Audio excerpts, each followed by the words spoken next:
Hi everyone, welcome to Shape IAS. आज हम बात करेंगे एक बहुत इंपॉर्टेंट आर्टिकल की जो रिसेंटली काफ़ी न्यूज़ में भी है। वो है इंडिया ईरान रिलेशंस के बारे में।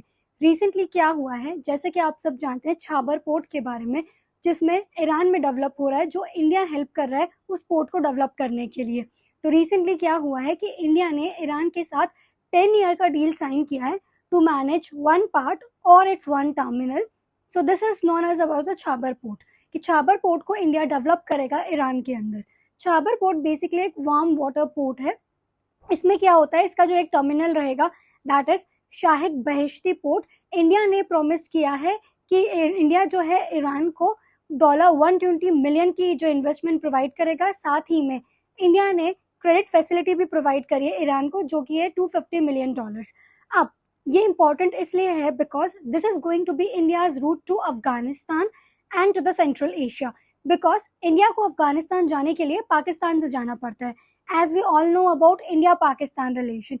So this port will become a strategic development in India for a route of connection with the Central Asia. इसके साथ ही जो है इंडिया जो है वो यूरोप के भी क्लोजर आ जाएगा, और साथ में azo basin, Russia, Suez canal भी इंडिया से काफी पास रहेगा, ताकि हम जो है एक्स्ट्रा टाइम जो लगता है इन कंट्रीज तक ट्रेड करने के लिए और बिजनेस करने के लिए, वो टाइम कम लगेगा। आप समझते हैं कि छाबर पोर्ट इतना इम्पोर्टेंट क्यों है। बेसिकली अगर ये जब छाबर पोर्ट पूरा डेवलप्ड हो जाएगा तो ये जो है एकमात्र रूट रहेगा to connect international north south transport corridor.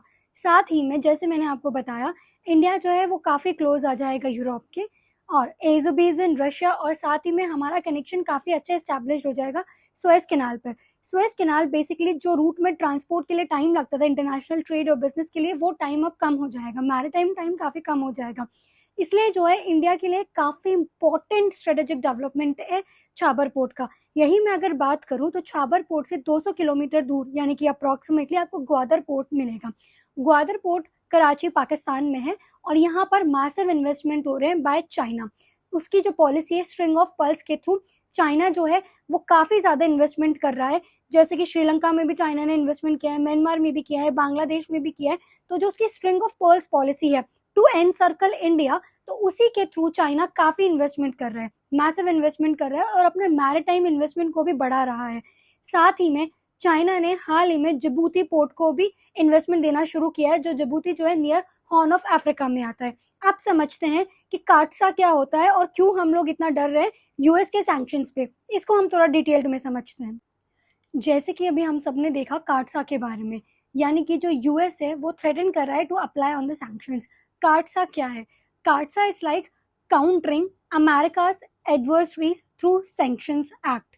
यानी कि कोई भी अगर एडवर्सरी कंट्री है, यानी कि मतलब एनिमी कंट्री है यूएसए की, जिनमें से 3 कंट्री है, पहले रशिया है, दूसरी नॉर्थ कोरिया है, और तीसरा ईरान है। अगर कोई भी अन्य कंट्री यानी कि दूसरी कंट्री इन 3 एडवर्सरी यानी कि एनिमी कंट्री के साथ ट्रेड करता है या बिजनेस एस्टैब्लिश करता है, तो यूएसए जो है उस कंट्री पे सैंक्शन लगा देती है। For example, buying S-400 defence system, जो कि इंडिया ने रशिया से लिया था, और it is considered one of the world's best defence system in the world. But thankfully India के डिप्लोमेटिक प्रोसेस के थ्रू या इंडिया की फॉरेन पॉलिसी के थ्रू यूएसए ने इंडिया पे सैंक्शंस नहीं अप्लाई किए थे। बट क्यों? बिकॉज हमने S-400 परचेज किए थे। बट सेम S-400 जब टर्की ने परचेज किए और चाइना ने परचेज किए, तो उन पर यूएसए ने सैंक्शंस अप्लाई कर दिए थे। जस्ट बिकॉज इंडिया पे इसलिए नहीं किए बिकॉज इंडिया जो है वो एक इमर्जिंग ग्लोबल पावर के रूप में नजर आ रहा है, और इंडिया जो है वो वेरी इंपॉर्टेंट मार्केट है फॉर द यूएसए। अगर मैं छाबर पोर्ट की बात करूं तो ऐसा नहीं है कि यह प्रोसेस अभी ही स्टार्ट हुआ है। यह प्रोसेस 2013 से चल रहा था, but it could not materialise because at that time US और वेस्ट की जो है बीच में कंडीशंस अच्छे नहीं थे। यानी कि यूएस और वेस्ट ने मिलकर ईरान पे एक्यूजेशंस लगाए थे ऑफ न्यूक्लियर वेपन और न्यूक्लियर वेपन टेक्नोलॉजी के। इस पर ईरान ने क्या प्रतिक्रिया दी थी वो हम जानेंगे। साथ ही हम समझेंगे कि अगर सैंक्शंस लगते भी है तो क्या नुकसान है, और नहीं लगते हैं तो क्या बेनिफिट्स है एक्सपोर्ट और स्ट्रेटेजिक डेवलपमेंट के। जैसे कि मैंने आपको बताया, यूएस और वेस्ट ने मिलकर के ईरान पे एक्यूजेशन लगाए थे कि वो जो है ईरान न्यूक्लियर वेपन में डील कर रहा है। बट 2015 के अंदर ईरान के अंदर एक न्यूक्लियर डील साइन की गई थी, यानी कि ईरान न्यूक्लियर डील जो है वो नेगोशिएट की गई थी बाय P5+1 मेंबर कंट्रीज। यानी कि P5 मतलब परमानेंट मेंबर जो कंट्री है यूएनएससी की वो प्लस जर्मनी। इस डील में ये हुआ था कि ईरान ने उन लोगों से रिक्वेस्ट करी थी कि हम हमारी न्यूक्लियर पावर की जो टेक्नोलॉजी है वो गिव अप कर देंगे, बिकॉज आपने जो सैंक्शंस ईरान पे लगाया है उससे ईरान की इकोनॉमी जो है वो काफ़ी ज़्यादा खराब हो गई है।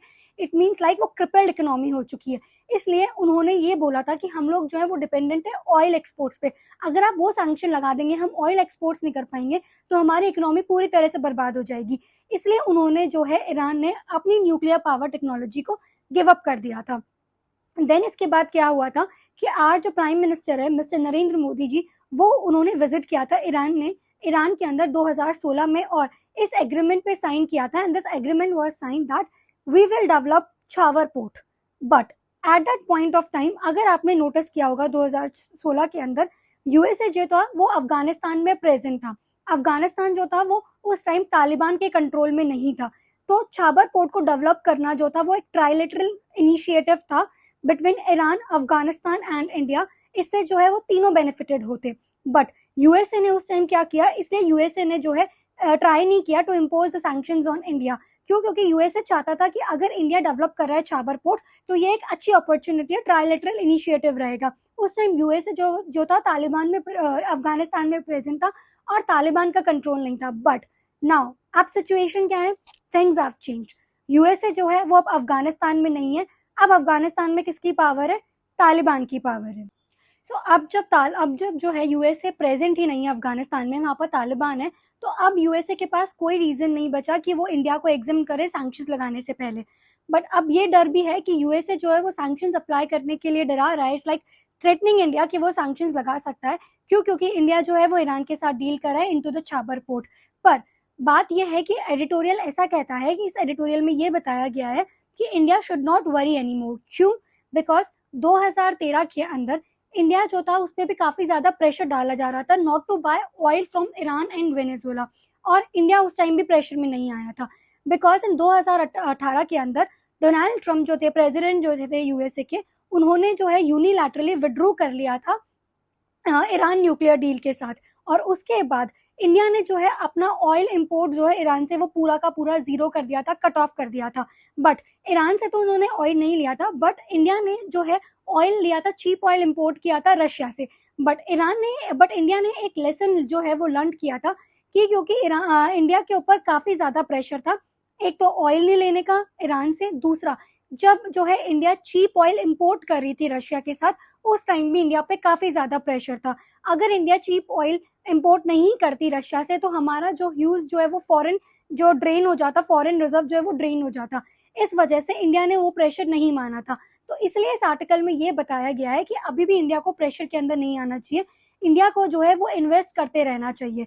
क्यों? क्योंकि छाबर ही एकमात्र इंपॉर्टेंट पोर्ट है जो ट्रेड को इंडिया के इंप्रूव कर सकता है और कनेक्टिविटी प्रोजेक्ट को बढ़ा सकता है सेंट्रल एशिया के साथ। इसलिए अब इंडिया को जो है वो यूएसए के प्रेशर में नहीं आना चाहिए, इंडिया को अपने डिप्लोमेटिक और फॉरेन पॉलिसी के थ्रू इस सिचुएशन से डील करना चाहिए और उनको इन्वेस्टमेंट छाबर पोर्ट के अंदर करते रहना चाहिए।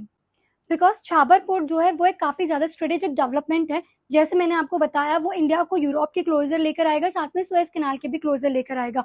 और अगर इंडिया पे अगर इम्पोज करता भी है यूएसए, सैंक्शंस लगाता भी है अकॉर्डिंग टू काटसा, तो इंडिया जो है वो अपने डिप्लोमेटिक पॉलिसी और फॉरेन पॉलिसी के थ्रू इस चीज को रिजॉल्व कर लेगा। साथ ही इसे इंडिया और ईरान के रिलेशन पे भी काफी इफेक्ट हो सकता है, क्योंकि इंडिया और ईरान जो है वो एक ग्रेट डीप कल्चरल रिलेशन और टाइज जो है शेयर करते हैं, साथ ही में डिप्लोमेटिक रिलेशन शेयर करते हैं। अगर मैं आपको एक किस्सा सुनाऊं, 1994 के अंदर जो ओआईसी है, ऑर्गेनाइजेशन ऑफ इस्लामिक कंट्री, उन्होंने एक रेजोल्यूशन पास किया था यूएनएचआरसी के अंदर टू कंडेम इंडिया, यानी कि इंडिया को हम कंडेम करेंगे for its human right violation.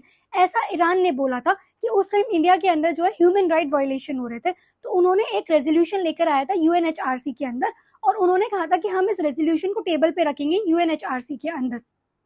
उस टाइम ईरान जो है वो एक रेजोल्यूशन लेकर आया था यूएनएचआरसी में, और उसमें ईरान ने बोला था कि इंडिया जो है जम्मू कश्मीर में जो हो रहा है उसमें इंडिया का ह्यूमन राइट वायलेशन हो रहा है।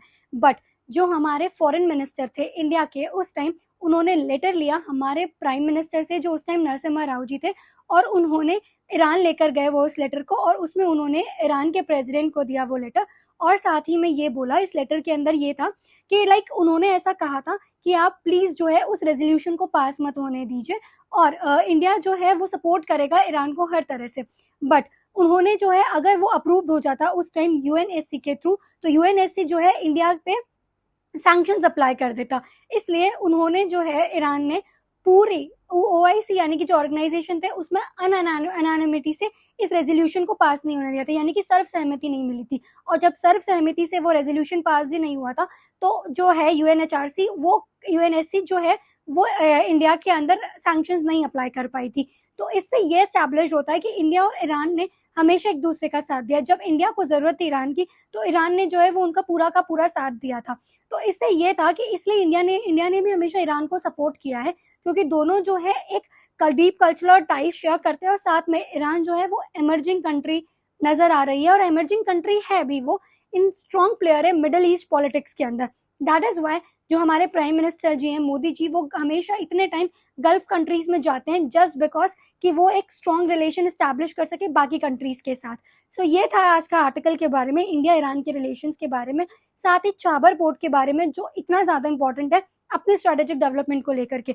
कोई भी क्वेरी से रिलेटेड कमेंट सेक्शन में पिंक करें, और चैनल को लाइक और वीडियो को सब्सक्राइब जरूर करें।